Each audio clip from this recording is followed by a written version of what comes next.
CNN News.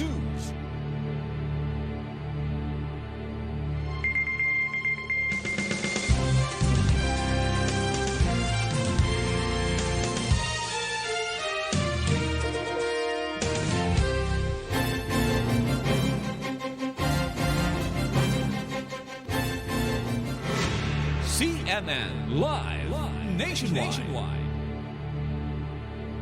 Magandang umaga Ariel, magandang umaga Pilipinas. Kainilalang pamahalang lungsod ng Batangas bilang isa sa mga natatanging pamahalang lokal sa ginanap na Social Technology o SOCTEC Expo 2025 na ginanap sa Asian Institute of Management Conference Center. Ang pagkilalang ito ay bilang pagpupugay sa epektibong kontribusyon ng lungsod sa matagumpay at matatag na implementasyon ng Yakap Bayan Program o YBP. Ang Yakap Bayan Program ay isang programa ng Department of Social Welfare and Development o DSWD na ipinapatupad ng mga lokal na pamahalaan upang tulungan ang mga dating nalulong sa droga na makarecover, makapagsimulang muli at muling maging produktibo at responsableng miyembro ng lipunan. Layon ng programa na magbigay ng holistic na intervention sa mga individual na gumagaling mula sa pag-abuso o dependency sa droga at mapadali ang kanilang panlipunang reintegrasyon sa komunidad.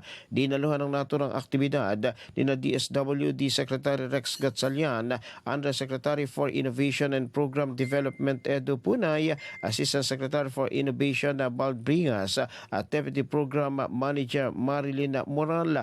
Formal namang tinanggap ni na City Social Welfare and Development Officer Yasmin Candaba, Assistant CSWD Officer Charity Nunez at Social Welfare Officer 3 Lilibet Cueto ang sertipiko ng pagkilala para sa pamahalaang lungsod. Mula sa DWAL-FM 95.9, ito si Renz Belda ng CNN Batangas nagulat live para sa CNN Pilipinas. CNN Live Nationwide.